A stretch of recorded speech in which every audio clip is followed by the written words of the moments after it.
Welcome to the Beasts of the NFC East podcast. I am your host, Sean Michael Gnitzcavich, with my co-host, Jeremy Goode.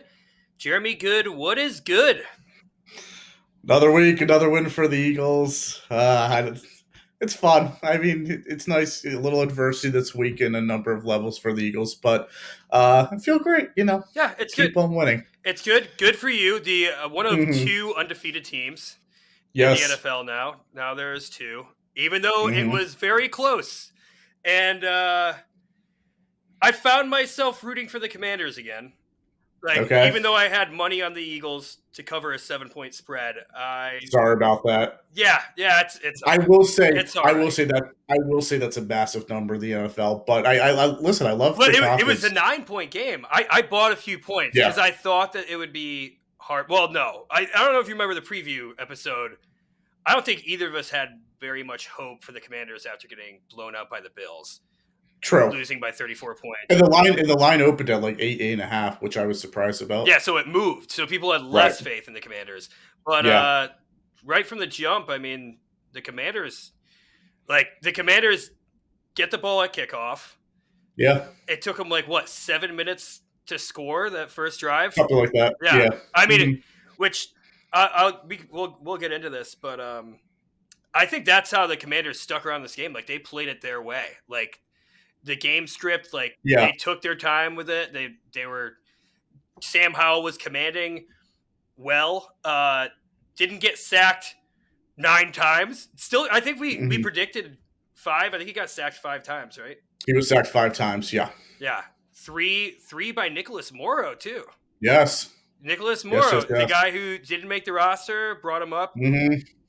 But I'll let you get into this because this is your expertise, Jeremy. So take it away. Very, very interesting game. I give Washington credit. They play up, and this is not to foreshadow anything about the Giants. This is not to chirp the Giants either. I think that this Washington team is kind of what I would want to see out of the Giants. Just a team that has talent, but also plays up to the talent and, puts together a good game plan for 60 minutes. Washington, we've discussed their roster, throughout the last month or so. They're very talented, so I'm going to contradict myself early on and say, they played well, but I think they should with their roster, but I'll get into that later. Yeah. They the opening drive, every play virtually they were moving the ball. There wasn't negative run plays, there wasn't too many incompletions. They're always moving the ball pretty well. Yeah. And they capped it off with a touchdown. There were some flags later in the drive that I thought were ticky-tack. Mm-hmm. But they go up 7-0.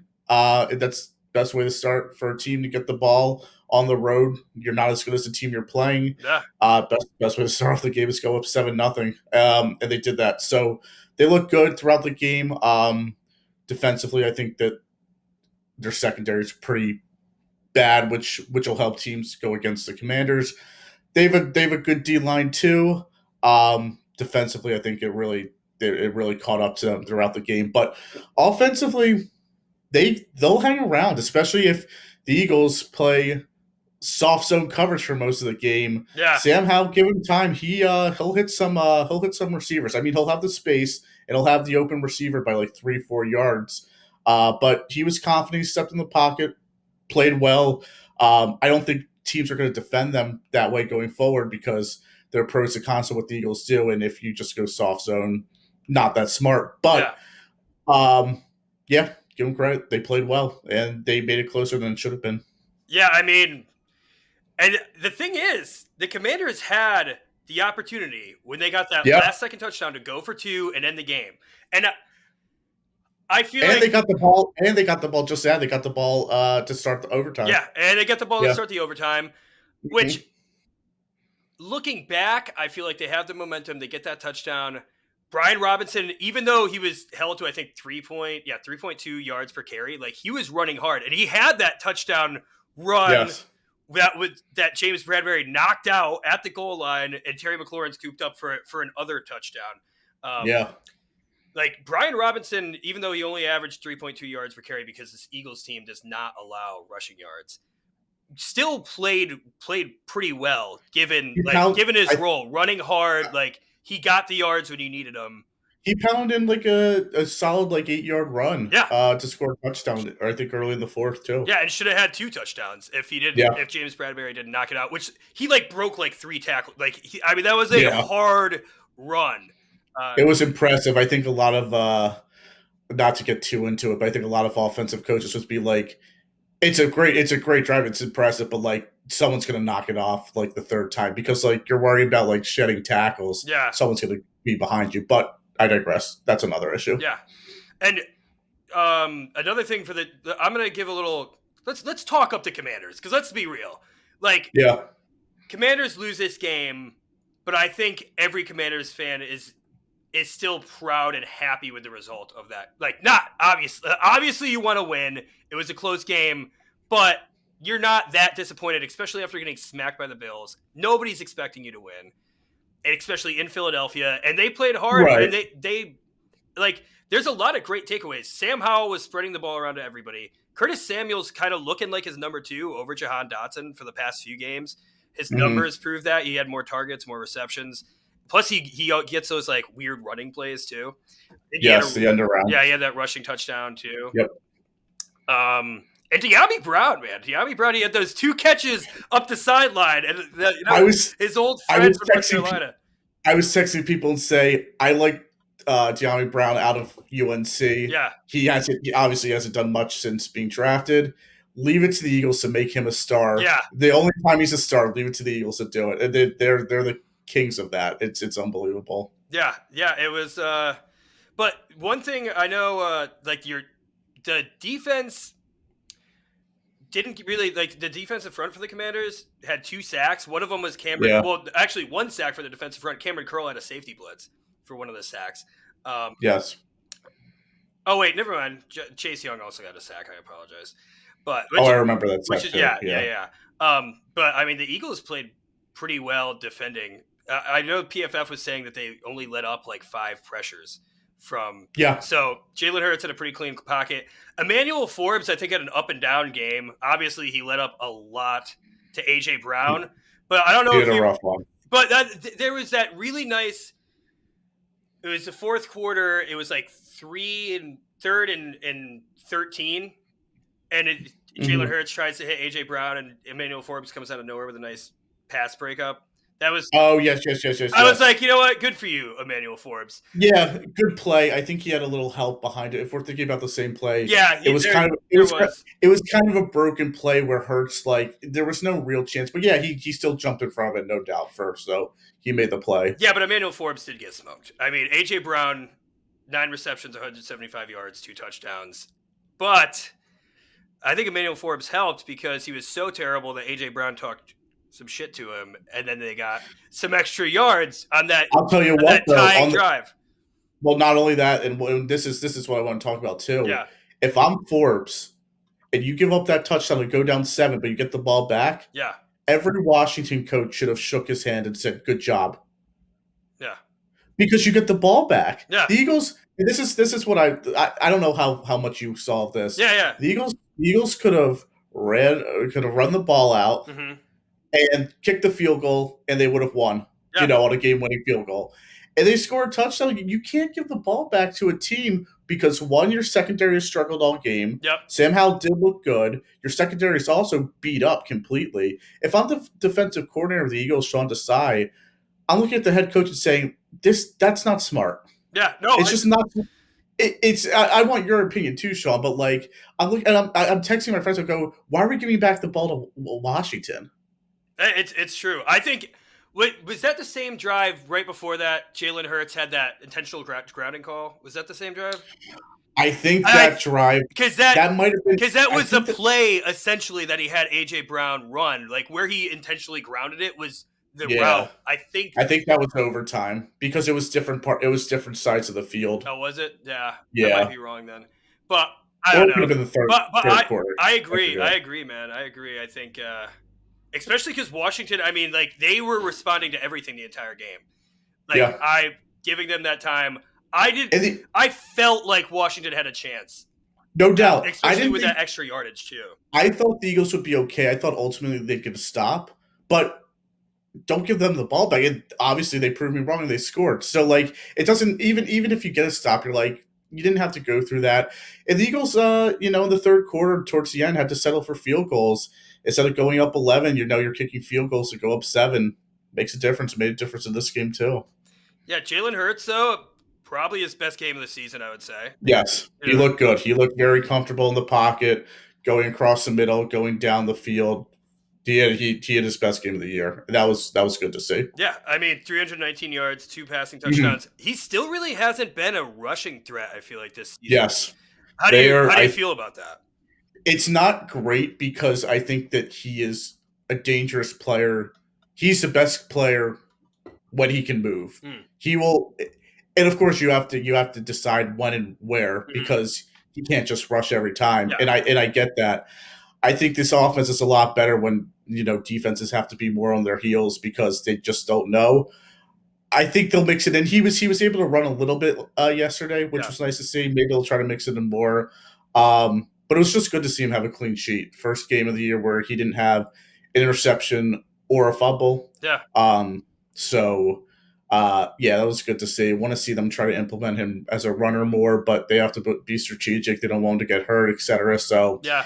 It's a tough balance. I think they're trying to work with it. Still new offensive coordinator. We'll see how that goes going forward. Well, that's the thing is like it hasn't been incorporated in yet, but they haven't really needed his legs. I mean, you guys have won. This was probably the closest game where maybe you could have used his legs a little bit more, especially to run down the clock, give the Commanders less time on that last drive.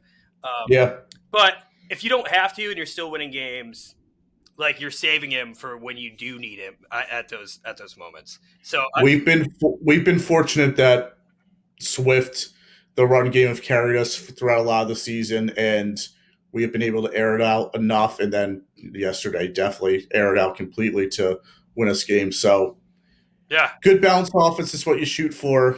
They're still trying to figure some things out, but I think they're going the right direction.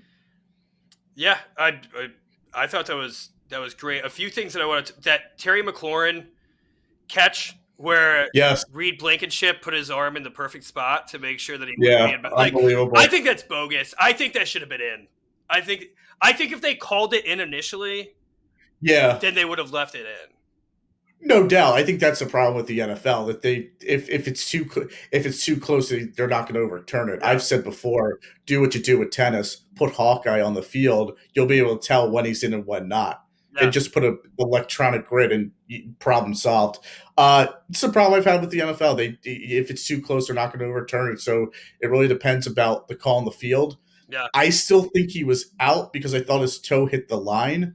I just think if Reed Blankenship's arm wasn't there, he would have squashed right down on it. Like if you look at it was just man. Yeah. It was tough. That hurts.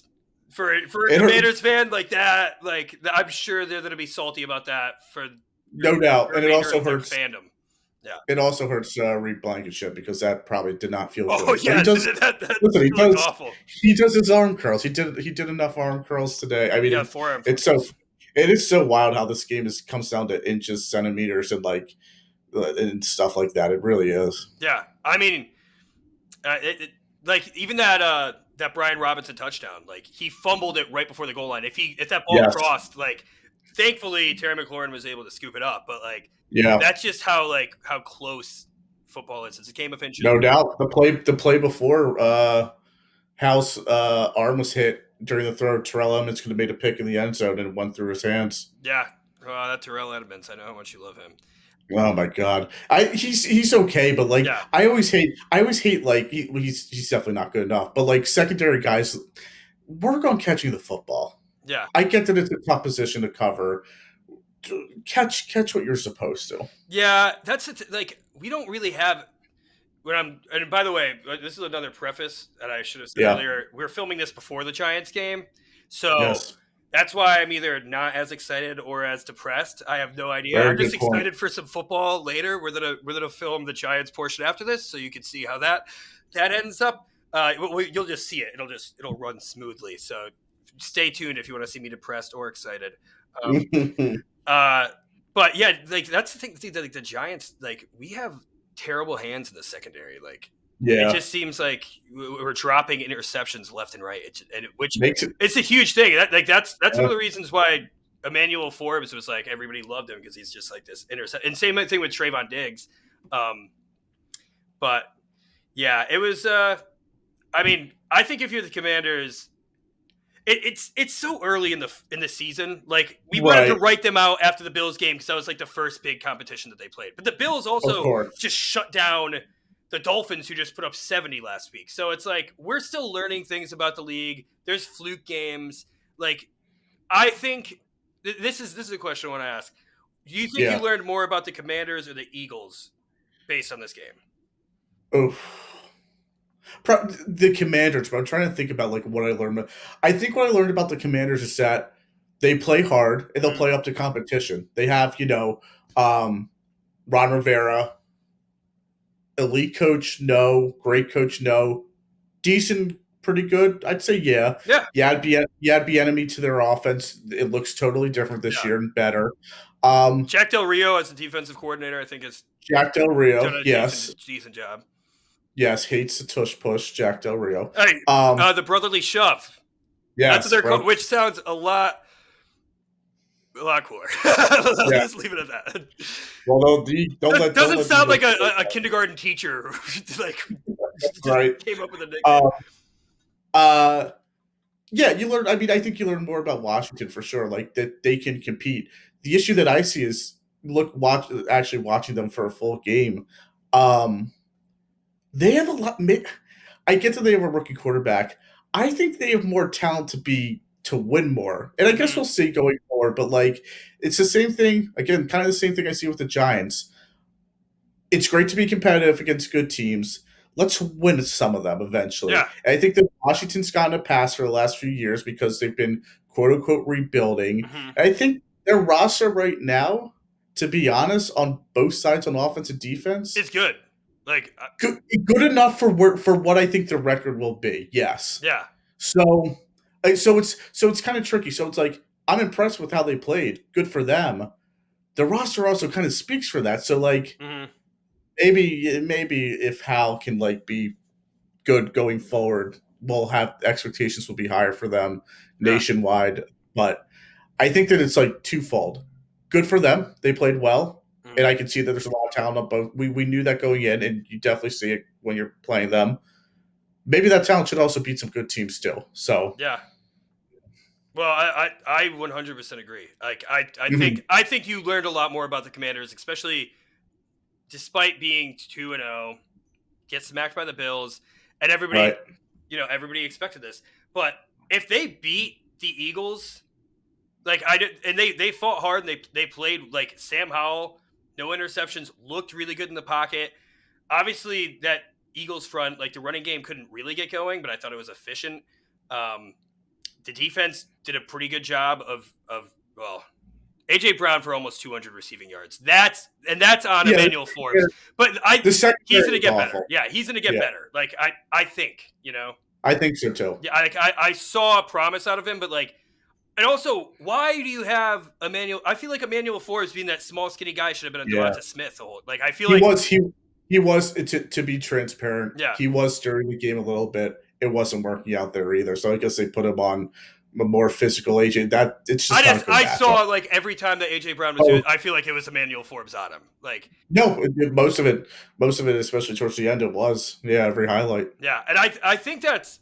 I mean, maybe they were just attacking Emmanuel Forbes, like trying to take advantage with two superstar wide receivers, take advantage of the rookie corner, which I get. But yeah, I think that now I think every Commanders fan should go into every week thinking we can take this after this performance against the Eagles. Sure. Like, I don't think any game they go into unwinnable, which as a Giants fan right now, I'm scared about the Seahawks that we're about to, I'm a little nervous. We don't have Andrew Thomas, whatever. I'm a little nervous. We lost to him last year. Like, I'm a little nervous going in. You should be too. I think when the Eagles match up against Seattle later on, assuming that they're fully healthy and that their record is solid, I'd be concerned going into a game like that. Yeah. I mean, well, Geno Smith and those receiving weapons in the running game, like that offense is something to be relatively feared right now. Yeah. Anything else you want to get into about this game? And I feel like, A lot of bad penalties, I thought, yeah, yeah, against the Eagles early and then throughout towards the end of the game too. A lot of bad holdings. They called offsides on Landon Dickerson's hand mm-hmm. for being too far up yeah, when yeah. when Deron Payne's basically kissing Jason Kelsey in the neutral zone. I think so. That brings you to the tush push thing or the brotherly shove. Yeah, I mean, you could call it whatever, dude. Brotherly shove sounds way cooler, and tush push just like it has yeah. a ring to it. Like it's just been more established. Yeah. I think teams are going to try to do what Washington did. I think they tried to do it in the Bucks game too last week with the Eagles on Monday night. I think they're going to try to line up in the neutral zone and like hope the refs don't see it like they didn't. And I think the Eagles have to be like, if the play's still legal, the Eagles have to go up to the ref and say, hey, he's in the neutral zone. Oh yeah, yeah. But I think that's the way to stop it, no doubt. And a lot of bad penalties, a lot of bad holds. I think holding 4 yards or 5 yards in the red zone to start the game instead of it was on third down. So instead of it being a field goal for Washington, they score a touchdown. I think it's weird that if it's 3rd and 11, it's a hold 5 yards down the field. You get a first down. It should be 3rd down and 6 if you call the hold. I think that's bizarre. Wait, you're talking about like the pass interference holding like beforehand? I'm talking about illegal contact. Yeah. Like holding. Yeah. And if you're holding like 5 yards from the line of scrimmage, why do you get 10 yards in a first? But yeah, no, I agree. I think it's kind of weird. That are whack. And sometimes I feel like they do that. Like the refs really do. Like watching that Jets Chiefs game last night too. I felt like they were trying to keep the game competitive because it was Sunday Night Football. Zach Wilson tried to give him a little bit of an edge against Patrick Mahomes, which I thought Zach Wilson actually played pretty good. Like I was impressed. Yeah. Just as a little side note, but I do feel sometimes, especially in these primetime games, the refs find like they're a little bit more. I'm not saying anything's like anything's scripted whatsoever. Anybody who says the NFL is scripted is delusional. But it's just the officiating. But I think the officiating definitely like looks for a little. There were there was a pass interference on Bradbury towards the end zone that wasn't.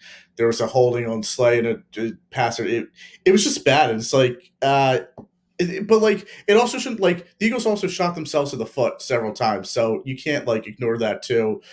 In the red zone on 3rd and 11, they decided to run with Gainwell north to south, which was stupid. I saw that. And if you had to run the ball too, if you wanted to catch them off guard, do it with Swift. I still would have. I would have been throwing that situation, but like why game? So they shoot themselves in the foot there.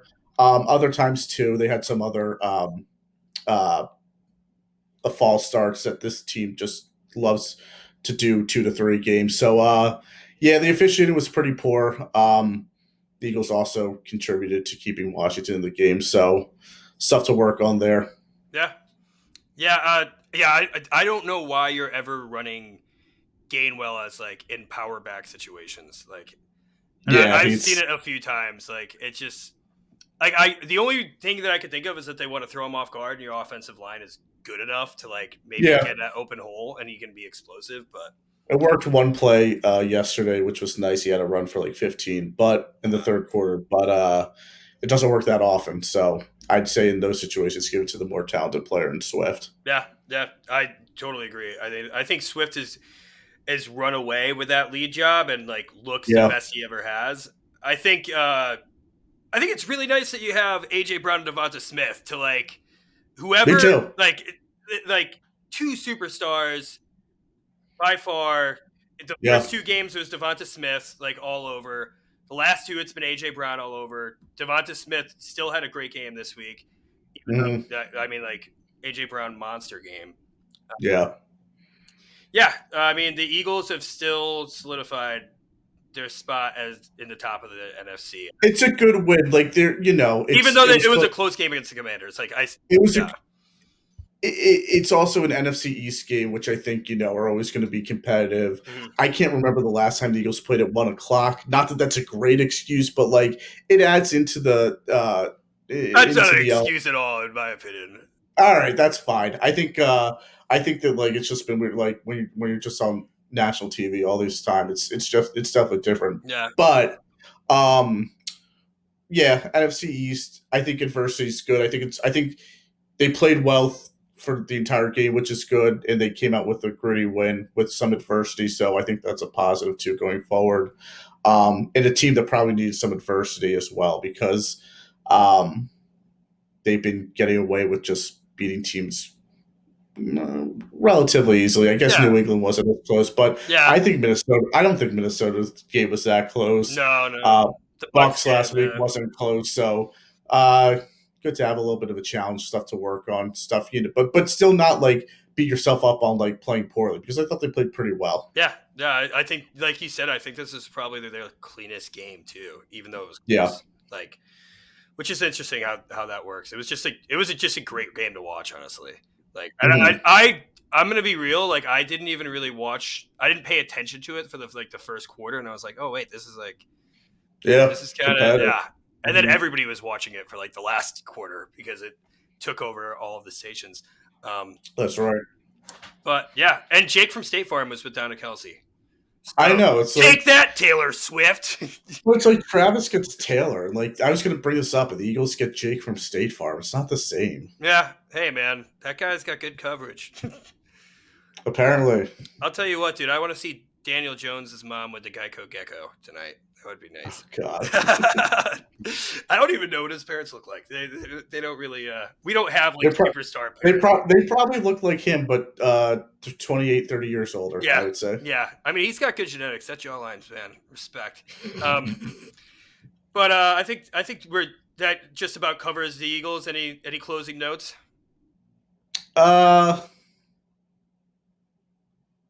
It's better that they won, obviously, especially, and that's why like the last point would be like Eagles fans will beat themselves up if you win by 70 points when you could have maybe won by 71, and they'll beat themselves up the entire week.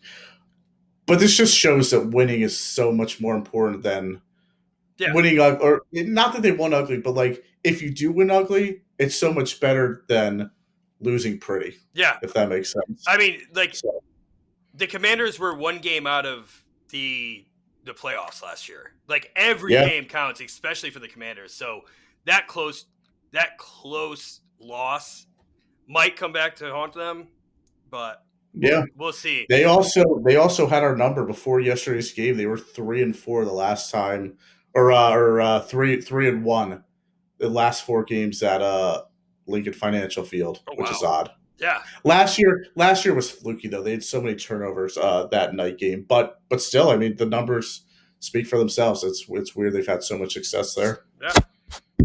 Yeah, it's hey, good for the Commanders.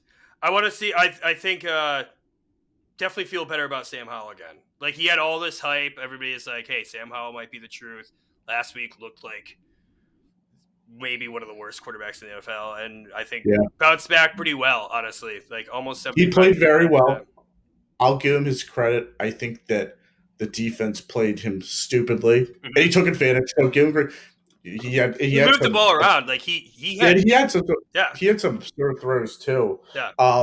So it'll be interesting if you want to continue to track him, see how defensive, play him, because I think the Eagles are talented enough in the secondary where they can play man straight up, and they choose to do the zone stuff. But other defenses that play man coverage, we'll see how he fares with that.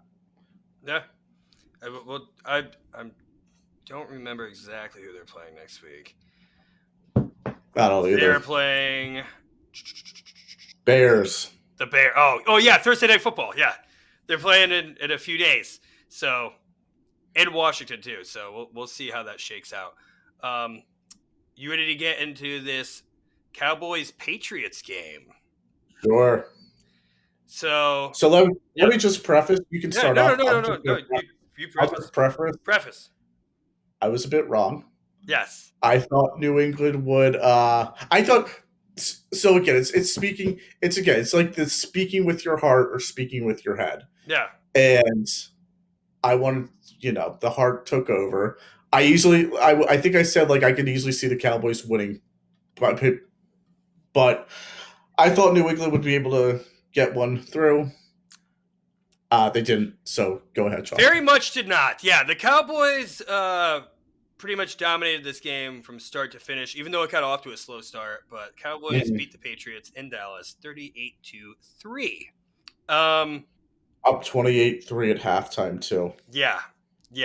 Although, like, the first quarter, like, they were only up 10, and they didn't Yeah. even score until, like, 11 minutes into the first quarter. So, they didn't score a touchdown. It was 3-3. Interesting game. Dak Prescott, no interceptions again. I heard Jason Garrett in like the post game show talking like everybody gave Dak all this. They tied him to the interceptions. Like Dak played well. He played sufficient. Like spread it around. Jake Ferguson had a great game. Mhm. I think the Dallas defense honestly were really the superstars of this game. Yeah, another a game with 2 touchdowns for the defense. Yeah. So Deron Bland looked amazing. 2 interceptions, 1 for the pick 6. Also had 3 pass breakups. And Leighton Vander Esch with a nice fumble recovery touchdown too. So, I mean, that's right there, 14 of Dallas's points. Oh, and also their defense. This is a pretty fun stat. Chauncey Goldston with a 2-point conversion. It was actually this is a fun stat. It was the first successful fake field goal kick point after attempt since 2015 when they moved it back. First successful one to a defensive end. Good for him, man. Good for him. I don't know, like you don't get that many opportunities as Chauncey Goldston, a defensive end backup not at all. on the Cowboys, who is stacked at defensive end. So good for him. I'm happy for him. Yeah, Jake Ferguson, like I said, Jake Ferguson had a great day. Caught 7 receptions on 7 targets for 77 yards. Just a lot of 7s right there. But he didn't lead to 7. No touchdowns, unfortunately. Michael Gallup, again, proved to be like a pretty solid. I mean, he was honestly more of a number 1 than CD this game. Right. He had another great game. Jalen Tolbert got in there. Kind of a quiet game for Tony Pollard rushing. Not that they, which I'm surprised too, especially with like the lead that they have. Like they didn't really, there wasn't really much explosion in rushing. Like Tony Pollard only ran the ball 11 times. I can't say that I watched the entire game because. Oh, me neither. Like I imagine when it got out of hand, they said it looks like Deuce Vaughn. Deuce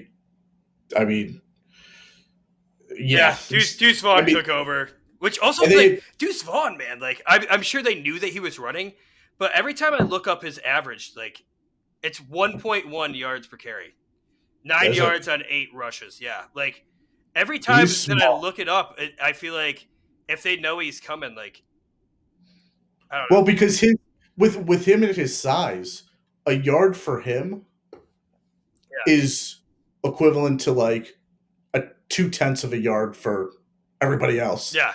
So he's really running for like 60 yards. It's just he's 5'1". So yeah. 5'6", I believe. 5'6". Okay. Yeah. They were able to get now. This isn't. They didn't have 8 rushers, 8 guys to run the ball, but 8 guys ultimately ran the ball today, in some form or another for Dallas. So they were able to explore there. When you're up big, you're able to do that, kill some clock. So good game. I would think that Dallas fans, I don't think Dak had a bad game, but you would think that if you're looking at that score 38-3, you would think, without knowing anything, you would think that he'd go off. The defense definitely helped out again with 2 touchdowns. Yeah. So it's a good bounce back game for Dallas. They needed it. Like I said last week, they needed to win this game. I think that's what ultimately prevailed. Yeah. Because you can't lose 2 games in the first 4 weeks, especially one being to Arizona. Yeah. And I also don't think, whatever you think about Mac Jones, he doesn't have any playmakers to work with. So no. The offense, New England's offense is just awful. And I can't believe it's been this bad for a few years. So that had to help. And it helps a team like Dallas, who looks like a pretty solid defense too, going up against a bad offense. Yeah. Their running backs averaged less than 2.5 yards per carry. And I saw we're that. held to 46 yards. You think Yeah. Zeke revenge game, he was 16 yards on 6 carries for 2.7 yards per carry. Ramondre Stevenson also 30 yards on 14 carries. Yeah. I mean, they weren't down, like the first quarter was close. Like you figured they'd try to keep this on pace, but yeah, and there's nothing really there receiving wise either. Like Hunter Henry is probably their biggest, like their most talented threat as a tight end, and he led them in receiving with 51 yards. But it's still it's just like a mid off, like in terms of their receiving options, like. Yeah, it doesn't help when you have to rely on no playmakers out of your wide receivers, especially when you can't run the ball at all. They have been miserable all year running the football. Today or yesterday, they ran 23 times between three guys, Stevenson, Elliott, and Mac Jones. They ran 23 times for 53 yards, which is wild. Yeah. So they're not getting anything out of Ramondre Stevenson either. Like he's been awful this year. 60 carries, 164 yards. That's 2.7 yards per carry. Yeah, has a score. They need more out of him. It's not good looking for them, but and Dallas definitely took advantage. Yeah, I mean, Dallas is just a more dominant team, top to bottom. I mean, the Patriots still have to play the Commanders and the Giants, and they played the Eagles tough week 1. They did, but they also had a lot of time to prepare for that game. Yeah, week 1, weather stuff. So like, I thought that maybe New England could steal a game from Dallas, New York, Washington, and maybe they can with New York or Washington, but they're bad. Their bad is really bad. Yeah. So. And like, even though Dallas didn't really have like their numbers really weren't that amazing. So I feel like their defense didn't do terrible, but when your offense is so awful, you know, like where Dallas's defense is scoring 14 points on you, like, yeah, it's and they put Bailey Zappi in at the end there. They say Mac Jones is still their quarterback moving forward. I don't know. Bailey Zappi had a pretty great run last year. I mean, he wasn't very productive against the Cowboys at the end of the game, but you know. Yeah, I think you're in trouble regardless. But, yeah, I mean, Bailey Zappi's definitely not your savior, but I think it's going more towards, is Mac Jones your guy? Yeah. I don't know. It is. I think I don't know if you've heard, but Asante Samuel went on some Boston radio. Asante Samuel, Eagles great Asante Samuel too. Yeah, I love him because he hates Bill Belichick. Yeah. And he said New England needs to build around Mac Jones and fire the GM head coach, and obviously Belichick's a GM in New England too. And there is something to say about the job Belichick's done the last few years as GM, because it's been pretty atrocious actually. Going after spending all that money on Johnny Smith and Hunter Henry. Right. 12 personnel hardly ever. Those guys weren't even in the top 5 best tight ends. Yeah. Maybe Johnny Smith had a good year for the Titans that year before that free agency, and Hunter Henry has always kind of just been a name, but he's not moving the needle for you. You know, not at all. Yeah. So they have issues, but Asante Samuel was just talking about how you got to build around Mac Jones and get rid of Belichick. Which I don't know about that, but something needs to change with that team, because both the Eagles and the Cowboys beat them. Eagles not as much, but New England's 1-3 right now, so in a tough division of their own for the AFC East. So they've got work to do. Yeah, one other thing to note is that Christian Gonzalez, the rookie cornerback for the Patriots, who has been almost a candidate for defensive rookie of the year because of how great he's been. He went down in the first quarter.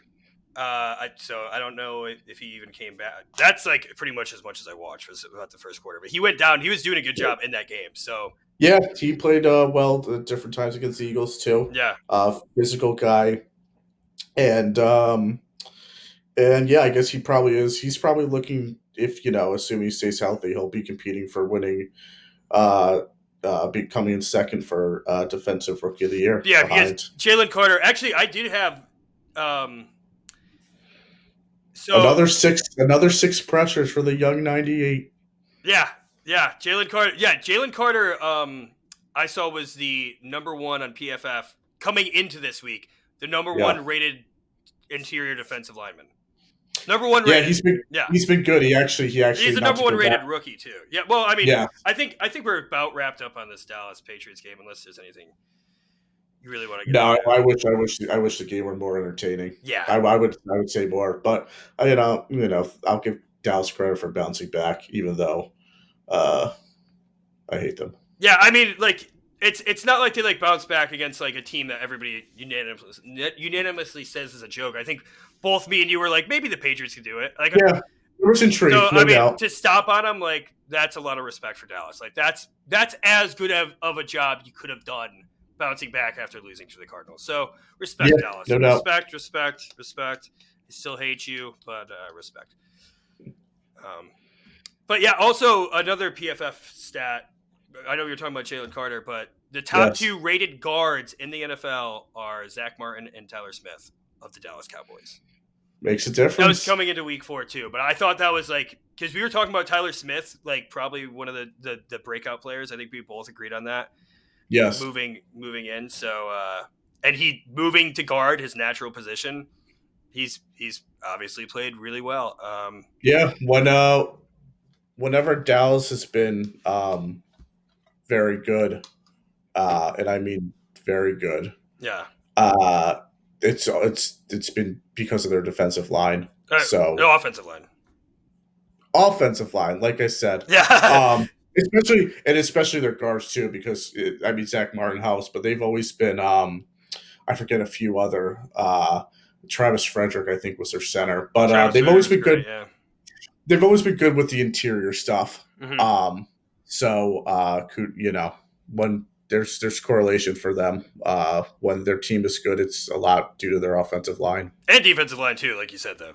Like their defensive line too, it's still, their defense is still great. And losing Trayvon Diggs, awful. Deron Bland was like one of the highest rated corners, still is. And after this performance last week, I wouldn't doubt that he's still one of the highest rated corners in the league, slot or otherwise. 2 interceptions, 3 pass breakups. Like he's looking good. Deron Bland, who honestly, he's making a name for himself. Yeah, prior to this season was pretty bland in my book. Like he didn't jump up as one of the Cowboys superstars, but has definitely turned into one of the biggest names on their defense. Yeah. So, especially because they lose a guy like Trayvon Diggs for the season. Yeah. So it helps that he steps up. I'm scared that Dallas might try to go after someone like Pat Surtain. I don't think they'll be able to. Financially, I don't think it would work out. I think they'd have to give up everybody, including. I don't think that because it's Stephon Gilmore. I don't know. Unless they think they need it for this Super Bowl run, and then they can obviously move on from Gilmore. But then going forward, Pat Surtain's probably top 5 corner in the NFL, though. Yeah. I'm curious because even though the Broncos beat the Bears, they're still probably going to be sellers at this free agency. Yeah, they're bad. I wonder. They're bad. I doubt they'll be able to. Russ hasn't been really the issue this year. He's quite okay. Maybe they'll be able to ship him off. I don't know. Yeah, you think ship Russ off? Maybe.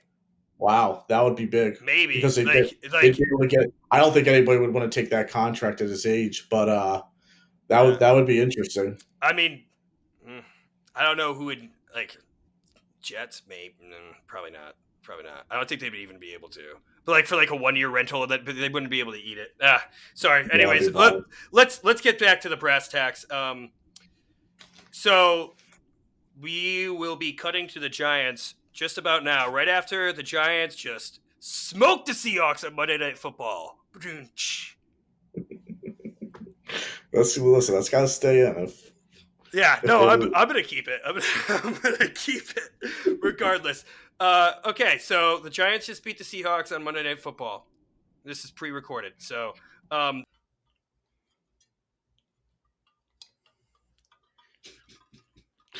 We're here on the NFC East podcast, filling in for host Sean Gnitzcavich. Beast of the NFC East, yes, yeah. The beast that we are, we're probably a flying squirrel that got hit by a tractor trailer tonight. That's as much of a beast that we were. We were the roadkill beast tonight. Yeah, we got ran over. Seahawks, 24. Giants, 3. 3 points. Graham Gano, though, hit a really nice 56-yarder. Mm-hmm. I was pretty amped about that when that happened. Yes. We converted a couple forts, you know? You did. To keep my hopes alive for one more interception. 2 interceptions. 1 return. Well, yeah, 2. Yeah. Yeah, actually, both of the interceptions came right after my heart almost skipped a beat, converting a 4th. And then it went straight through my anus when it was intercepted the next play. Yeah. All right. I don't even know where to begin here. Daniel Jones, 2 interceptions. Kayvon Thibodeau, 2 sacks. Yes. Okay, so that's some bad. That's some good. Yes. My projections that I think I made slightly before this portion was edited in were vastly wrong. I called my shout out in my fantasy group last night. I said Daniel Jones will have 42 points. And then I had to correct myself and I said, I meant to say negative 42 points. Oh,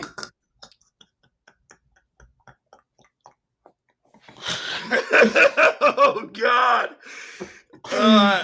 Listen, as much as everybody is pooping on Daniel Jones,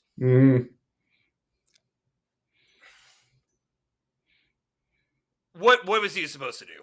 We had a makeshift line. I'm not going to defend it. Like, those interceptions are, like that. That's like, he was put into a hole though. Like, I couldn't even imagine being Daniel Jones in this game. I have respect for the guy. Great jawline, like I said, maybe later in this podcast. Maybe earlier. I don't remember anymore. All I know is that I've just been decimated. Like, the ups and downs throughout the first half, and then the second half was just a beating. Like, It was just like, maybe, no, maybe, no. It was just, so bad. I haven't seen, maybe you could look this up. John Michael Schmitz went down after the first offensive drive. Yeah. So our offensive line, which was already terrible, we had 2 starters from the start of the year in on the line. Ben Bredesen, Evan Neal. Evan Neal is garbage. Ben Bredesen isn't a mid. He's a mid offensive lineman, but probably our second best. When he's playing his correct position, yeah. Yeah, and then he had to get moved to center when John Michael Schmitz was out. And then we put in Shane Lemieux. Shane Lemieux, I believe, was even taken out because he couldn't cut it. I don't even honestly. And they put Lemieux at center. No, they put Lemieux at left guard. Ben Bredesen, who is they moved to center. Moved to center. Okay. But Shane Lemieux, and because Mark Lewinsky, who was our big free agent pickup from 2 years ago, Joe Shane's first big pickup, has been exiled. But guess what? He did get playing time today. Do you know when he got playing time? Maybe towards the end of the game. No. Retired. The tush push. He played running back during the tush push. That failed. The tush push. Push. That can be called the tush push because that was a kindergartner teacher explanation of the tush push. It was Mark Lewinsky at running back for a tush push that was unsuccessful. The first drive of the game.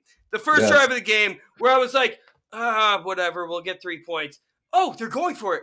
okay.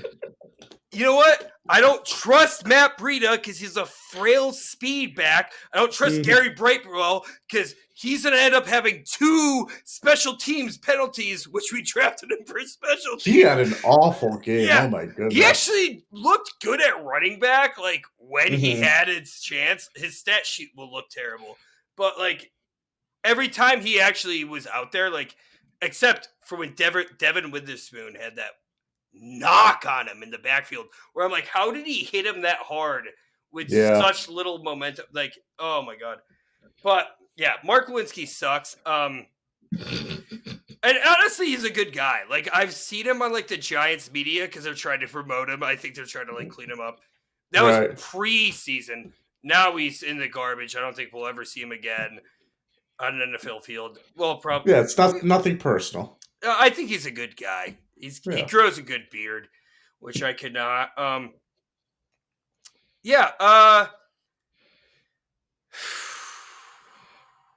Devon Witherspoon. Good game. Great game. Yes. First Seahawk ever since sacks were recorded, according to Joe Buck. With 2 sacks and a pick 6. Oh wow, what a unique stat! I know. They make up it's. I know. It's just like, I'll tell you what. I'll say this now because I am already decimated as a Giants fan. Yes. Joe Buck and Trey Aikman have been my enemies for the past like 7 years.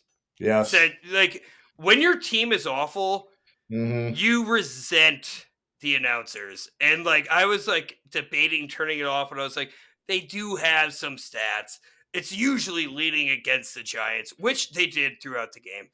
Yeah. It just, oh my God. It was awful.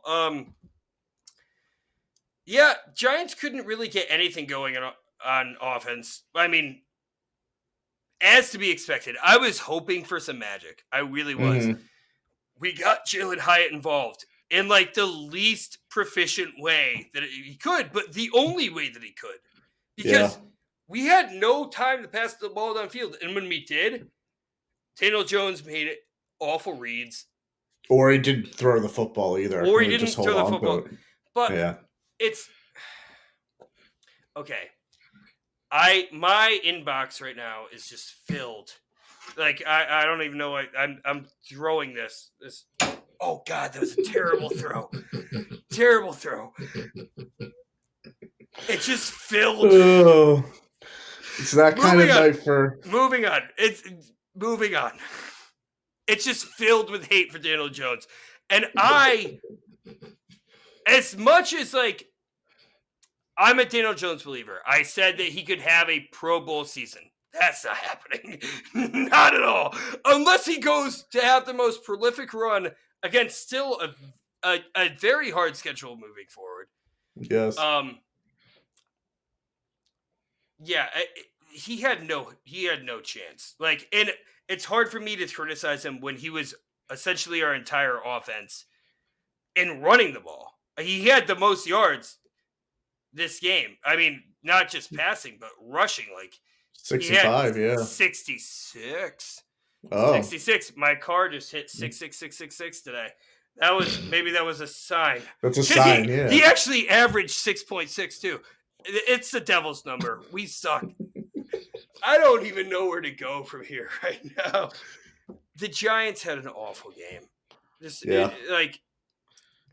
Okay. I need to be an optimist here. Being a failing Giants fan for the past 7 years, absent of last year. You always the only reason why you're going to videos or to content to look at the Giants is either to look at your next year's draft picks or to get some hope. And we have some hope. You do? We have some hope. Our defense played actually really well tonight. With also a Seahawks makeshift line. So right. I'm going to give it that. They were missing both of their tackles, yes. Yes. Kayvon Thibodeau had 2 sacks. Bobby Okereke had at least 2 tackles for loss that I can account, maybe 3. Bobby Okereke and Micah McFadden also like had a decent game. Mm-hmm. I mean, DK Metcalf, like Geno Smith only passed for 111 yards. Yes. I feared the rushing attack and the passing attack. That didn't have to happen because we had no offense. I mean, they scored 2 defensive touchdowns. I know it was a pick 6, but that fumble where Daniel Jones had no hope, and Yes. it pained me so much to be like, Daniel Jones has the most fumbles. Yeah, his rookie year was awful. Like, yes, but he cleaned it up last year. And like, dude, he was just trying to make something because he had to. He had to. Like, everybody can shit on Daniel Jones as much as they want. Mm-hmm.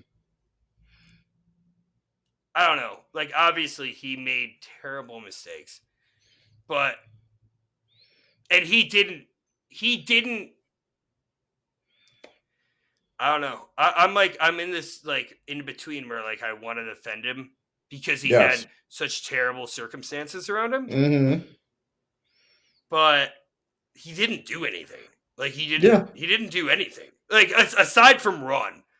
The Vanilla Vic was great. And he had that sick pass to Mac Breida when he was like running out. Yeah. Like that last second. That was like that was cool. Good play. It felt good. That was about it. I mean, it was a garbage game. But like, yes, I mean, Seattle ran for over 130 collectively. And dude, I know I've been ranting, but I love it. The Giants were given so many opportunities. And that first quarter, those, dude, there was like 3 in a row flags on Seattle. Yes. It was just a flag game. Yeah. Like, I feel like I thought they were going to run out of flags. I think they might have. Like, and half the flags, too, were on special teams between, like, most of the flags for fighting were with, like, non-existent players that should not. Like, they're just like, oh, I'm in the field. I want to get on the scoreboard for beating somebody up. Yeah, your mom's going to be proud. You finally made it on TV. That's right. And you're like, pulling somebody's face mask. It was, like, Cam Brown, like, knocked out DJ Dallas, didn't get a flag. And then he's on the sideline smiling and all happy. I'm like, dude, you just, like, why did you do that? Why did you? I don't know. Jeremy, here, I want to hear your takes real quick while I collect my thoughts. Mike's yours. All right. Well, bad game for both teams, I think. Yes, I think Seattle didn't play well at all. I think part of it was the Giants defensively looked decent. This Giants offense, no Saquon, I get it. No Andrew Thomas, I get it. It's tough for the Giants. I think that you're going through it with both, the offensive line and Daniel Jones. I think that's fair. I think obviously it's hard to judge the Daniel Jones for the offensive line. I think Daniel Jones is also making some bad plays, the interceptions. When he does have time in the pocket, he's not throwing it. The first quarter, a lot of just saw him holding. It's like, you got to throw the ball. You got to take some shots down the field. I don't know if you would agree with the injuries. I don't know, maybe if there weren't injuries, but with the injuries, it certainly looks like the Giants offense from last year where they're not able to get big plays down the field. They're settling for 5-yard dink and dunks, maybe a catch 7 yards off of the sideline. Otherwise, it looks really slow with the offense. The first drive the Giants had, pretty methodical, pretty solid. Then it gets the 4th and 1. They blow it. It's only what's the score at this point? It's only 14-3. Giants have it in the red zone, and Daniel Jones throws a pick 6. I don't. To Devon Witherspoon, who like Seahawks like the number one corner taken off the board this year, 5th overall Yes. pick, had a great game. And honestly, Had like a dozen tackles, yeah. yeah, a dozen tackles, 2 sacks, like Mm-hmm. 2 cornerback sacks and a pick six. And that read was awful. I will say, like, let's get a little analytical here. And it's been a long day. Paris Campbell kind of ran like not the wrong route. I feel like Daniel Jones thought he was like cutting back. Wando Robinson was wide open though. Like I Yes. watched it. Wando Robinson was wide open. So like yeah, I see that. Darren Waller was getting open at the end. Mm-hmm. Right. I know the pass rush was on him all night. He did have some time to like sit. Like he Yeah. got quick there. He got quick. Like the second he decides to be decisive, he gets decisive in the wrong way. Like I don't like I'm not marrying Daniel Jones right now. I'm stuck Right. with him for at least one more year. No Like doubt. I'm not looking. I mean, maybe we are. Like it. I looked at this game as like a win, or we're pretty much screwed. Like unless we Yeah. go on some terrific run, we beat the Dolphins, we beat the Bills. Like I mean, our record, looking at the schedule ahead of us, like we don't look like a playoff team right now. Like No. no, the Rams winning too. Like I'm looking at the. So we're only a quarter way through the season, but I'm looking at the NFC, and we don't look like there's like last year the NFC. Like we were winning all these games, and the NFC itself looked awful. So it's like, okay, Yes. we have a spot in the You can make wild some noise, yeah. yeah. Now I'm not seeing that. So like, Yes. say we get, I don't know. I'm getting ahead of myself because it was awful. I think Daniel Jones can make some noise with his playmakers. Yeah. But am I wrong to say as a Giants fan? Like I don't know. I'm like I'm just being brutally honest here. Say somebody like if Shador Sanders declares, or even Michael Penix declares, Mm-hmm. and we have like pick 10, and he falls to us. Would it be wrong for Joe Shane to try to jump on somebody like that? Good question. I don't know. Because the thing is, it doesn't matter because Daniel. It's like it's this middling thing because I do think Daniel Jones can be a starting quarterback in this league and succeed. Like I thought he did well last year in the right opportunities. This year he's had the absolute worst opportunities. Like the offensive line is garbage. Saquon's not there. Mm-hmm. Like I don't know. I think towards the end of the game, the offensive line definitely collapsed, and you could see like there was nothing to do. I thought earlier on, even though it wasn't great, it sort of seemed like he runs well. So like when he is able to run, he does a good job, and he can move his feet and get down the field a little bit, move the chains. I think there's some sacks he takes where it's like figure it out earlier, throw it away if you have to, but sacks kill drives, they kill possessions. He certainly took a lot. The end I don't count as much because the game was out of hand and it's the way it was going. But it's hard to be a quarterback in the NFL, and he makes a lot of the same mistakes he's made since day one, and he does it pretty consistently. I get the O line stuff. I get no Saquon. I think he should be better though, even with those situations. You'd want to see him. At least you would want to say everything's going to garbage, but he's keeping us in the game. We're still losing, most likely, but at least it's like a one-score game, and he's not costing us games. And he's still throwing picks. He's still putting the ball on the ground. Um, I yeah, the O line's an issue. Play calling's an issue. Is Mike Kafka your OC? I couldn't tell you anymore because Yeah. honestly, like I know everybody's saying that Mike Kafka is still the OC, It Mm-hmm. looks like Brian Daboll is calling He's plays. calling plays. I'm pretty sure he's calling plays. Like I would assume so too, and to be in, it's I'm on pretty Dable sure. too, And because I don't know if you saw anything on social media.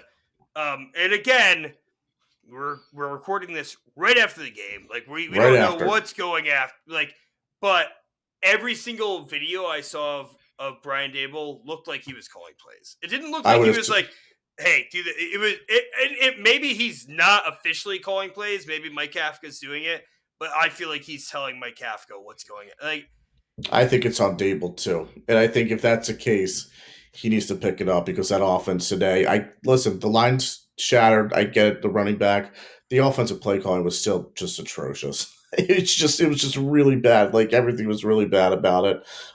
They had a few drives, some moments, but otherwise, for a 60-minute game plan for the offense, that's that's heinous, and I feel bad for the Giants fans, watching on TV, but those who sat through that in person too, because that was garbage what they oh, put out there. they left pretty early. They left pretty Yes, early. They should them all leaving. Awful. But also I was thinking like if I was calling plays on Madden, every play I would have what he had, like those check downs. yeah, I'll tell you what though, you were very keen on Wan'Dale Robinson coming into the season. yes, He only put up 40 yards, but that's true. he looked the best out of all of the Giants wide receivers. Like, well, He not was he out of moved the all the change. wide. He did a I think lot. he probably had maybe three first downs, or I maybe mean, he just only two. had 40 yards, so True. but I think so because I mean he was getting like we were doing chunk plays. Like Yeah. all of our passes were for like 5, 6. I think our longest pass play from shotgun in third quarter, quoting Joe Buck, was 7 yards. And that's what it looked like. I mean, it looked Yeah. like I think the longest play that I saw was like 11 yards to Isaiah Hodgins for a first down. Yeah. Um, it was just abysmal, dude. Yeah. But Just you couldn't get anybody downfield. Paris Campbell too, though. Just in terms of moving forward, Paris Campbell this whole year, I have not been impressed by any of his gameplay. Me Wan'Dale either. Robinson, when he's gotten the ball in his hand, looks electric. Yeah. Like, and he Good gets speed. those extra yards. Like, even if it's just 3 yards, yak. But if he gets the ball 4 yards from scrimmage and he turns a 4 yard gain to a 7 yard gain, I'll take that. Like, I'll Yeah. take that. And Wan'Dale Robinson, just going on that, did start the game over Okay. Paris Campbell. Interesting. And I think that Wan'Dale Robinson will, like, I think Giants fans agree. I think the coaching, like, seeing Paris Campbell today too, like, he had a couple negative gains from like screenplays. I think Wan'Dale might have had a negative gain too. I mean, it was atrocious. But Mm-hmm. from what I saw today, Wan'Dale Robinson should definitely be starting over Paris Campbell. Like, given I that would he's agree. fully healthy, which he looked fully healthy today, the way he was moving. Yeah. Yeah. Yeah, I think so too. I think Paris Campbell right now, good depth at the wide receiver position, but he in no way should he's just not good enough to start. He had some moments in Indianapolis towards the end, but besides that, hasn't done much. So good for depth, I think, because he has experience. You're not going to get much at the back of your wide receiver room. As a whole. So if you could bring an experience like that, I think that's okay. But yeah, I would give it more to the younger guys. See if you could get Hodges going. I felt like he was so productive last year. Now it's like have issues getting him the ball, et cetera, et cetera. So I still think there's talent around Jones. Not as much as I thought going into the year, but maybe it could be the line stuff. But I still good talent around him to be productive. Yeah. I mean, honestly, Hodgins was one of our like saving graces throughout the Yeah. game. Saving graces that ultimately failed us. But yeah, it's just summing this up because honestly, I wanted to rant, but yeah, the Giants offense just couldn't do anything with this line, and I wouldn't expect anything out of this line moving forward either. Like, Mm-hmm. I'm curious to see we're recording this right after the game. We don't know what's going on with John Michael Smith. Andrew Thomas should be back next week. But everybody else, like, it's even Evan Neal, not much improvement. Like, I've seen, like, those sacks, the 11 sacks on Daniel Jones. Mm-hmm. Evan Neal was responsible for a few of those. Like, Yeah. so that's, and which should not happen as a first round pick. Like, it's your second year. Like, step it up. Like, you need, like, he's not getting help around him, obviously. Like, Marcus McKeithen is a 5th round pick from last year. It's his second start. Right. Really, like, no playing time in the NFL. But yeah, it was awful. Giants of defense, like I said, I was pretty impressed with the defense. Like, I know the Seahawks scored 24. 14 of that came from their defense. Even though seven absolutely directly. Yeah, but that fumble. And Deontay Banks was covering DK Metcalf. He did not lock down DK at all. Geno Smith was kind of limited throughout the game. Hobbled. He missed like came out too. Yeah. Yeah. So he missed like about a quarter, but that DK Metcalf touchdown too. It was, I don't know if you watched the play, but I saw it. Yeah, but Deontay Banks is like covering him, and DK is like, "Oh, I'm not gonna do the ball." Jumps out, gets the touchdown. Yeah. You know. I'm right when I say that Banks didn't turn around. Oh yeah, no. That's like the first thing. Like, the first thing, if you see his eyes, like when he didn't turn, he didn't even really react when he made that jump move. It was almost like he was just like out of the play. It was a tough play, yeah, nonetheless. But but DK kind of faked him out with at first not acting like he was going to get the ball, and then that catch on the side. I mean, impressive. But yeah, I think Giants defense played well. I think Seattle. I think with the injuries with Geno, him coming out, bringing Drew Lock, also. Wasn't there Seattle went for it on 4th and then didn't get it? Yes. Well, they could have kicked the field goal. So like they left some points on the board too. But Giants played well. They when it was 21-3, it could have been 28, and they were bending, not breaking, only giving up a field goal. So defense, they're okay. I was impressed with their defense, especially because they played the whole game. When like they played the whole game when the offense wasn't doing anything. So right. One thing that really pissed me off, though, I have to say this about the defense, is that Noah Fant touchdown when it was 3rd and 10. Like, I thought you guys missed. Yeah, talking about that, we missed like 4 tackles. You missed a lot of tackles on that play. Yeah, but I thought throughout the game you missed a good amount of tackles too. Yeah, we did. I mean, that was the whole thing. That Noah Fant play was crazy. Yeah, that Noah Fant who came with Drew Lock over from the Broncos. Yeah, but I think that's enough. I think the people have heard enough. So let's. We're gonna end this segment. We'll catch up with you later for the preview for next week. Oh yeah. Yeah.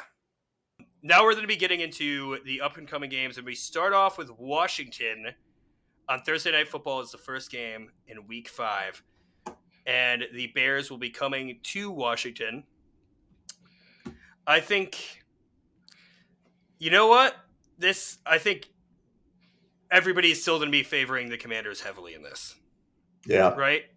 I want to. I'm going to look up the spread right now if you want to get into your little preview. Well, the Bears finally showed some bit of life this week against the Broncos, at least in the first half, and they looked very good. They ultimately lost in brutal fashion. I don't know. It's tough to see. It's tough to see. No, it's not. They're bad. Yeah, I think Washington's going to win. I think they're better. But I think they're going to have. Do you want to guess the spread? Right. Where's the game? It's in Washington. 6.5. Very close. It's 7. It's 7. Ah. Over under? So, You want to guess it? oof. 42.5. Also very close. 44.5. But honestly, I think that could be an over. I think that could easily be an over. Yeah, I've always I think when you're looking at over unders in the NFL, it's tough because there's garbage time stuff. There's also times where like offense is just like quarterbacks are slinging and flinging the football and they're just moving it. So, yeah, it could be Yeah. because if Fields decides to run, maybe he gets something out of there. Or if he Um, had a passing game that he had the best game ever as a passer against the Broncos, which the Broncos defense yeah, has looked like garbage, yeah. surprisingly. I mean, or it could be you could just get to the over because Washington scores 45 points and That the Bears could score happen too. 0. Yeah. Yeah. So, yeah, I think Washington's a better team. I would think that Chicago first 5 games would get a win, but maybe not. They're bad. Washington wins. I'll say 24-10 or 13. 20 26-14 Washington. 26-14. And I guess it's going to go under. All right. Okay. Yeah, I think if I am the Commanders, the Bears don't really have a pass rush. I think they signed Yannick Ngakoue, but like, He really dropped off. Yeah, he really dropped off. I remember the Giants. Everybody wanted him, and he wanted to go to the Giants. Same with the Eagles. Like he kept on posting like teasers on his story of like Reggie White playing for the Eagles, and like everybody's like, "Oh my god, we're getting." And that was when he was like a coveted guy, and like now he sucks. Yeah, I mean, I don't even know if he's playing for them right now because he wasn't even on the stat sheet last week for him. But I think Sam Howell should have a lot more time in the pocket, which we've seen when he has that time in the pocket, he's able to spread the ball around and be accurate and get the ball to his receivers, and that's where he looks the best. I think Brian Robinson is going to run all over the Bears. Mm-hmm. Honestly, like the Broncos had Jaleel McLaughlin after Javonte Williams go down, have an amazing game. I didn't even know that guy played in the NFL. I've never heard of him until that game. So I think Brian Robinson is going to go off against them. Maybe the Bears surprise again. And like if the Bears are going to win this game, they're going to have to put up I feel like an offensive performance against like a Commanders defense that, like we said, has playmakers spread throughout it. But I could see DJ Moore still taking advantage of like Emmanuel Forbes. Maybe, yeah. I could see, Cole Kmet had a great game against the Broncos. He did. I mean, and honestly, we could see. I like Cody Barton too for the Commanders so far. So, but yeah, I'm gonna go. There's not too much really for this game, but I'm gonna go Commanders. I feel like they're gonna at least get 3 touchdowns. So I'm gonna go Commanders 27, Bears 17. Bears 17. Right on the under. My goodness. Yeah, but I still have the Commanders by 10. But right, okay. That just goes to show. Yeah. I don't think unless this is a competitive game, I'd go under too. I mean, I haven't seen enough from the Bears to think that this is going to be a competitive game. I think there's going to be flashes because I don't think the Commanders are as dominant just yet. But yeah. Any bold predictions you want to throw down here? I would say Chase Young continues and gets another sack. I'm going to say Chase Young continues his sack streak, which I think is 3 for 3 now. 3 for 3, is he? He might be. I think he's 1 sack per game since he's been back. And I think Brian Robinson rushes for over 100 with 2 scores. Oh, that's what I was going to say. Oh, man. Dude, I shouldn't have kept going. I took 2 before I gave you 1. That's okay. I was going to say Brian Robinson triple digits on the ground, especially because the last few weeks, I don't think he had 70 last week, but that was against Buffalo, and the game was like, it was a weird game for him. Yeah. I'll say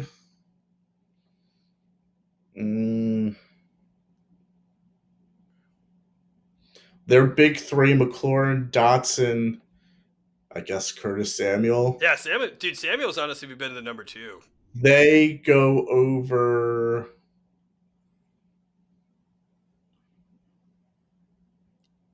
225 receiving yards. Okay. So just about 75 apiece. Right. Yeah, 75 apiece, yeah. Over 75 like apiece. That. Yeah. Something like that. We'll see. I think that's totally fair. I could definitely see that happening. Yeah. So I think we both have the Commanders here.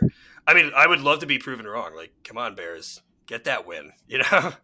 But if you're a Bears fan, I think do you want competitive losses? Are you rooting for competitive losses? Maybe. If you're the Bears? Yeah. If you're this bad, you might as well get the highest pick you can in the draft, in my opinion. I mean, they have 1-2 right now. Yeah. Yeah, so like at that point, no need to mess it up. I think if you're going to start 0-4, you are what you are. The fan base is pissed. You haven't looked good in any of your games besides, I guess, the first half of yesterday. You might as well just burn down the season. Yeah, I think if you're the Bears too, which like the coaches aren't tanking, but right, you want Justin Fields to play like he played against the Broncos, so you can get some trade value and trade him. Like you think that's the path they're going to go? I mean, if they're picking in the top 5 again, yeah, that's true. Two of those picks, they'll get the quarterback right. Do you think? I think they could probably still get a second-round pick for Justin Fields.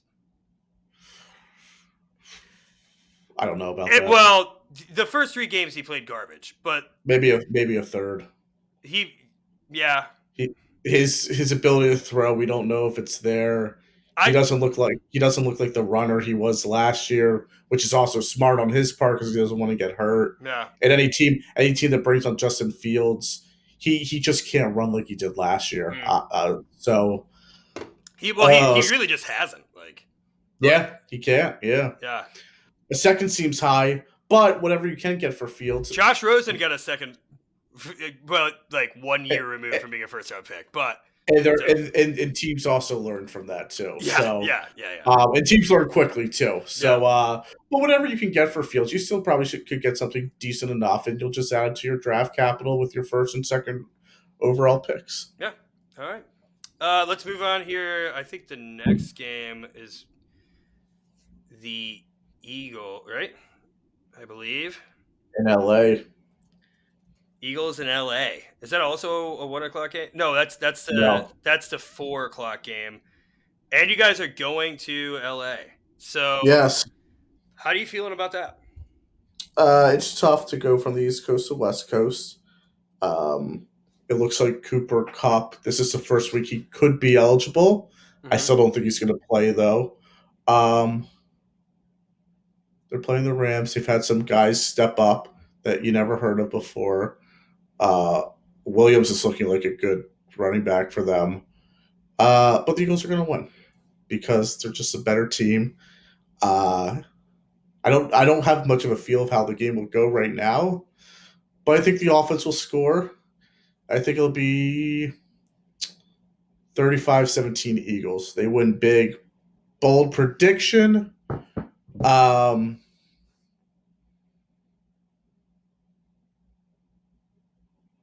Bold prediction will be, so obviously A.J. Brown and Devontae Smith had great weeks this yesterday. Mm-hmm.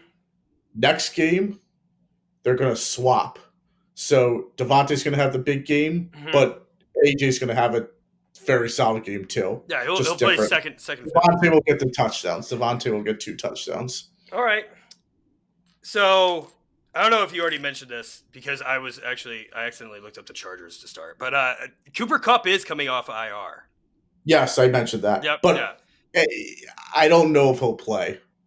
You don't think so? Well, I mean, I'm not sure. I think they're excited that the 4 weeks are up yep. because if you go on IR, you have to lose 4 games. It doesn't mean he'll be ready. I think so. I'll have to look more into it, but he's definitely coming off of IR, no doubt. Yeah. The Rams have played really well all season. Obviously, upsetting the Seahawks week 1 and proving like everybody wrote him off. Puka Nacua. I have watched way more Rams games than I think I would ever intended, just because I have Puka Nacua on all my fantasy teams, and I love that guy. Like, first got his like he's breaking all the records right now. Like, he has like 54 receptions on the year through 4. I think that's the most ever. That is the most ever. I know he holds that record. Yeah. He is 54 right now. No, he has, That's a lot. no. Never mind. He has 39. Okay. 39 and 501 yards throughout 4 games. His first 4 games. Yeah. That's like I don't know where I got 54 from, but yeah, I have no idea. I was very confident in that number. But yeah, listen, he's averaging 10 a game. That's amazing. Yeah, I mean, well, that's like Puka Nacua is going off, man, and and same with Tutu Atwell, who's been relatively quiet throughout his career, like former second round. Yeah, he's Tutu Atwell's looking good, and Kyron Williams too has been going off. So like, yes, Matthew Stafford's kind of got it. Tyler Higbee still has it. I think that everybody wrote off the Rams' offense, and their defense has gotten significantly worse from the Super Bowl team 2 years ago. Oh yeah, and that's definitely their weakness. But I think if the Rams are going to have any chance of this game, they're going to have to destroy on offense. Just have to like Puka Nacua's and Tutu Atwell. If Cooper Kupp isn't there, are going to have another like dual 100-yard receiving games. Kyron Williams is going to be able to run it, but I don't see Kyron Williams rushing for over 50 yards against this Eagles team. Even Brian Robinson, who's a hard runner against like this style of tough defensive front, I think he only put up like 45. But yeah, I mean, the Rams are 2-2. They played tough against the Niners. Very close game against the Bengals. So, I mean, I wouldn't count them out. What was your prediction for the score again? 35-17. It's tough because like I look at that's like 16-point win right there. Hey, you know what? 18. Like, I did quick math. By quick math, I mean I didn't do any math. I just guessed the number. Yeah, it's a 3-score game. Yeah, I mean, well, listen, it's probably a little biased, but like I'm just looking at I've seen a good bit of the Rams too this year, and week 1 beat Seattle, which I think got everybody interested. Have to remember though, week 1 of the NFL is just a different week for everybody. Yep. Week 2, they keep it close with San Francisco, but they lose. And both NFC West teams, so there's competitive there. Next week, they lose to a really bad Bengals team, not great. And then they beat the Colts yesterday, who the Colts aren't amazing, and they also blew the game against the Colts and had to win in overtime. Yeah. So, Puka Nacua was a walk-off, too. Man, I love that guy. Yes. Such a good guy. Is he? Yeah. BYU. Dude, he called his mom and then all of his siblings right after the game, like after celebrating. And he. You know why? You know why them and not a significant other? Why? BYU. Hey, whatever, dude. He's got a sick name. Every time he scores a touchdown, I say, "Look, I just pook nuked him." Like, yes, dude. He has 1 touchdown, but every time he gets a catch, because like one of them is a full point PPR, so like his receptions, yes, he's a freaking beast, dude. That's huge, yeah. Yeah.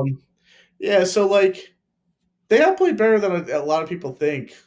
This will be a good test for them, and I think we'll learn a lot more about them going forward after this game. Yeah. Probably in a negative way, but we'll see. Yeah, I mean, like I said, like they competed against Niners. the Niners is the other undefeated team in the NFL. True. I still see a lot of similarities between you and the Niners. Like the Eagles and the Niners are built. They don't have as good of an offensive line, the Niners, compared to you. But their defense is probably better. Defense is better, yeah. Mm-hmm. And playmaker wise, I would definitely give them the notch. You know? Yeah, I'd give you guys similar, but I think it's hard. I'm not going to bet against the Eagles. I'm using my head here. As much as I want the Rams to win, I still don't think whatsoever, even if I'm using my heart, the Rams are going to win. But I think they have a chance. I'm going to go Eagles 31, Rams 21. That'll be an interesting game. I'd be happy with that. Yeah. You never know when teams from the East go to the West Coast. It's tough. And if the Rams are able to keep their offense up, could be interesting, those two factors. I mean, it's more so than, like you said, like they're going to the West Coast, but it's not really like the home field advantage because LA, I feel like there's probably more Eagles fans in LA. There are. I mean, every time the Eagles have gone out to LA, it's been like 60, 65, 35. Yeah, but I think it's more the travel is the only thing that really will affect that's where the game is being played. Absolutely. Big takeaways. You said AJ Brown. I'm going to go with bold predictions here. All right. I'm going to say I think Jalen Hurts has his first big rushing game. I think that Aaron Donald's going to get in there. Aaron Donald's is going to get in there, and he's just going to take off. Like once he gets that sees an open lane to escape from Aaron Donald, I think Jalen Hurts. I'm going to give him over 60 rushing, which is a lot. Is a lot. Yes, for a quarterback. Yes. Maybe not as much as like what he was pulling off in his big rushing games last year, but I'll give him 60. No doubt. Yeah. All right, and then anything else you want to say before we move on to these Cowboys going to San Francisco? No, let's go into that. Yeah. So, Cowboys also going to the West Coast, but they have the Sunday Night Football game against the Niners. The Niners, like we just said, the other undefeated team in the NFL, along with the Eagles. And, well, like I said, so they have Trent Williams, and then the rest of their offensive line is relatively questionable. They're not solidified superstars. They're not studs. Christian McCaffrey just rushed for 4 touchdowns. How do I know that? Yes, I am playing him in fantasy. Playing against him in fantasy. Yeah. He's helped me out quite a bit. Yeah, I need 42 points from Daniel Jones tonight against the Seahawks. Like I said, we're recording this before. And he's going to get him! So we'll cut to him getting him soon. Sorry for you.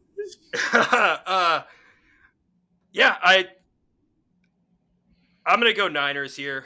I think this is going to be a good Sunday Night Football game that I'm looking forward to watching. Yeah. Because obviously the Cowboys are involved and the Niners are involved. Like this is going to be fun. I'm curious to see how Dak responds to easily. Well, I would say easily the best defense he's played. I mean, the Jets defense is really good too. But like he didn't have an amazing game against the Jets either. Even though the scoreboard, like he had 250 pass yards. Dallas won comfortably in that game, but it was the offense of Dak wasn't. Yeah, it wasn't the offense. So, especially with like the Niners actually putting up these points, it shifts how it plays too. Like it'll add. So I'm curious to see how the Cowboys defense too does against this Niners offense. Like their defense said they're the best defense in the league. Then next week it's kind of smoked by the Cardinals. No doubt, absolutely. Like I'm gonna go offensive powerhouses, kind of defensive powerhouses. I'm going to go 24-21 Niners. Okay. Niners are going to win. They've had the Cowboys numbers the last several years. If anything, I think the Niners are better than those teams this year. Offensively, they're just going to slap Dallas around. defensively, they'll be fine. Niners 38, Dallas 20. Okay. All right. Hey, I like this. I like that. It's in San Francisco too. Yeah, it's in San Francisco. San Francisco might put up a 40 burger. Okay. You know what? I want to see what the line's through. The line I think is 3.5 San Francisco. Oh yeah, you got it. But I think there's going to be a lot of people on Niners. Yeah, I would think. Yeah, especially because I feel like everybody just kind of hates Dallas, and everybody, even though the Niners are dominant, I think if you're not in the Niners division, everybody kind of likes the Niners. You know? Yes. Like true. They just have. So but everybody also hates Dallas too. Yeah. Unless you live in Dallas, Arlington area, or if you were born in into that lifestyle. Yeah. Yeah. Unfortunately. Yeah, we know a lot of that. Yeah. Bold prediction, because all of our bold predictions are positive for the NFC East team. So bold prediction, I think I'm going to say Micah Parsons has 2 sacks because it's going to be prime time. Like Brock Purdy is susceptible to pressure. The Giants were able to get to him for their one and only sack of the seasons. Thus far, after the Seahawks game, we're going to have 10 sacks. Yeah, I'm going to say Micah Parsons 2 sacks. And I'm going to go with, I don't know, dude. I feel like Javon Hargrave might stuff that middle, dude. Javon Hargrave's had a really good year, too. Yes. But I would trade Javon Hargrave for Jalen Carter. Like, I know that's not what happened, but, like, I'd take Jalen Carter still right now. I'm just going to leave it at that. Micah Parsons, 2 sacks.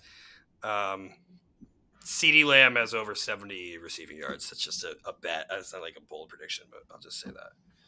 Is it bold to have Dak under 2.5 turnovers? Is that bold to say?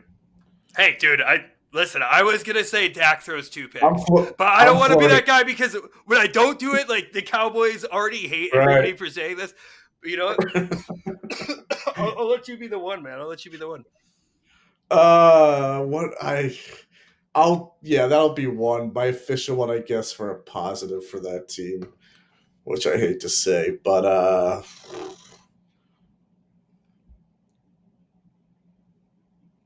Pollard averages over 4.2 yards per run against that defense. Yeah. I guess. Yeah. All right. Yeah. I think that's good. Sorry, I was just distracted. I just realized that like my camera is like smaller than yours. Is it? Yeah, I think it's the setting that I put on my camera today, but it'll be fine, guys. It'll be fine. Yeah. We'll see. I think this is gonna be a fun week. I'm just excited. Like I said, we recorded this before the Giants Seahawks game, so you'll get a cut to the Giants predictions. But yeah, hopefully everything will do well. I'm gonna do one more send off before we cut to Sean post Giants. This will be a little. I'm gonna say the Giants are gonna win. Daniel Jones is gonna have 42 fantasy points for me. Darren Waller's gonna have his first 100-yard receiving game. Jalen Hyatt will get his first touchdown. And I think Azeez Ojulari is back, I believe. Yes. I think Azeez Ojulari gets his first sack of the season. Those are my bold. These are my hour before bold predictions that you will see the result of very soon. Can't wait to see what happens. Well, I guess we'll see you guys later. Is there anything else you want to say before we wrap this up? I'm just looking forward to getting back to the same episode in a few hours. Me too. All right. Well, see you guys then. All right. The Giants are going to be playing the Dolphins in Miami for the 1:00 game after losing to the Seahawks 24-3. Prefacing this segment we are recording this after the Giants just got smoked by the Seahawks, 24-3. I'll tell you this.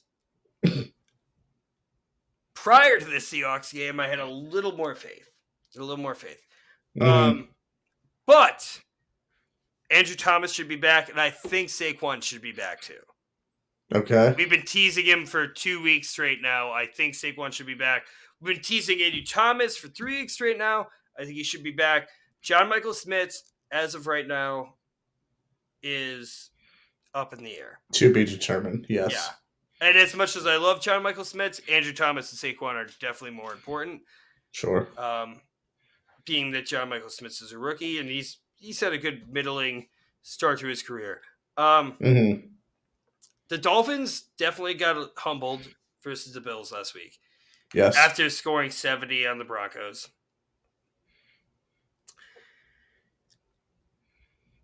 They're still an amazing offense. I was impressed with the Giants' defense against the Seahawks, but they were also missing their 2 starting tackles. And then I think like 2 other starting linemen got hurt during the game. Yes. So, we're going to have to see a lot out of Deonte Banks and Trey Hawkins in this game, the 2 rookie corners. It's tough. It's tough to put rookie corners out there. But Adoree Jackson, too, like, has not looked like this is a very troubling season for him thus far. Yeah, nothing notable out of him, right? So, with the Dolphins' defense as good as it is, I think that we actually played Kenneth Walker and Zach Charbonnet very well this week. So, hopefully we can shut down Devon Achane and Raheem Mostert. Mm-hmm. We shall see. What about the speed with Tyreek Hill and Jalen Waddle? Okay, so I will say this. Yes. Deonte Banks, or Tay Banks, is one of the he ran a 4.3. Okay. Combine. So like he has the speed. Mm-hmm. Where he lost versus the Seahawks was actually more getting bodied by DK Metcalf. With that it's tough. A lot of these corners, if they're elite corners, the one place in which they'll struggle is the more physical, bigger receivers. Yeah, and I'll tell you this too. All of our corners are extremely fast. Like Trey Hawkins too is an extremely speedy receiver, cornerback, and Adoree Jackson has always been known for his speed. So that's where it may help us. Okay. Our run defense, like I said, picked it up. We've been kind of garbage. But versus the Seahawks, I was actually kind of impressed with how we handled things. A lot of tackles for loss, a lot of like 1, 2, 3 yard gains. Like it was good. Like we kind of bottled them up. But with these speedy, like we've essentially built a speedy secondary and a speedy like linebacker core with Bobby Okereke. Bobby Okereke has some speed. Micah McFadden, not so much, who's our second linebacker. So I'm a little worried there. Like I think our secondary, who's having a lot of trouble tackling, may struggle there. Plus, we're playing in Miami at the 1:00 game. Yep. Which, I don't know if you know about this, but Miami Stadium is built so that the sun shines into the opposing players' eyes. That should be illegal, too, by the way. Pretty messed up. Yes. But it's also, even besides the shade, the way the shadage works, also, if it's a really hot day, you're going to burn like crazy on that side. And so, that's a joke. They should fix that, but go on. I'm just going to jump right to it because honestly, like the Giant season might be over, so I'm not going to go too deep in here. But despite our recent blowouts, I think the Giants. Say it. Come on, say it. Giants will lose. Giants will lose. Giants. I still have faith that we win. listen, I'm not giving up hope. I'm not giving up hope. I think there is a chance to win. I will never give up hope where I think that there's no chance to win until like the third quarter when there's no chance to win. I say Dolphins 27, Giants 14. That's how little hope I have. It would be funny if the Giants came out and just put. That's the thing, though. I don't think they're capable of coming out against a really strong team and giving them a run for their money for like 3 quarters straight. It's a hard task too, so it's not like I'd expect them to, but like I don't have not one iota of a thought that they could do it even out of like a million chances. Yeah, Giants are going to lose. Just not a good team right now, and they're playing a good team in Miami. Miami needs to keep winning because it looks like it could be between them and the Bills in the AFC. So they got to keep winning. Their offense, I don't think is that sustainable. It's always going to be top 3, top 5, but I think that Giants could keep them in the game, settling for field goals. They're going to need Miami to settle for some field goals, but ultimately, I think it's going to be a rout. Just a better team. The Giants are injured. They're pretty depleted. The play calling's been awful. I don't know if you saw, Sean, I didn't love Dayball going over to Daniel Jones with the iPad, showing him the play and then flicking like that. Don't make me feel bad for Daniel Jones, but also like you can't do that as a head coach. You can't like quote unquote show up your quarterback like that. Especially when it looks like his offense, like he's part of the, big part of the reason why they're not playing well either. Dolphins 38, Giants 38. You said 38 a couple times. Yeah, 38's a good number. That's a 5. It's a 5 touchdown game with a kick. Because then anything 40 just sounds high. So I'll go 38. Oh, God. 16. 38-16. All right, at least you got some touchdowns on the board because the Giants have not scored a touchdown in the first half at all this season, which is I saw that. Pretty legendary. But yeah, let's quick bold predictions. Let's say Kayvon Thibodeau gets his 4th sack against Tua, and Saquon Barkley and Andrew Thomas are healthy. No. There you go. If Saquon is healthy, though, and if he's fully healthy, I expect at least 80 yards out of him if he's fully healthy. But I don't know if that's going to happen. I'm going to check on some of the Giants stats from tonight. All right.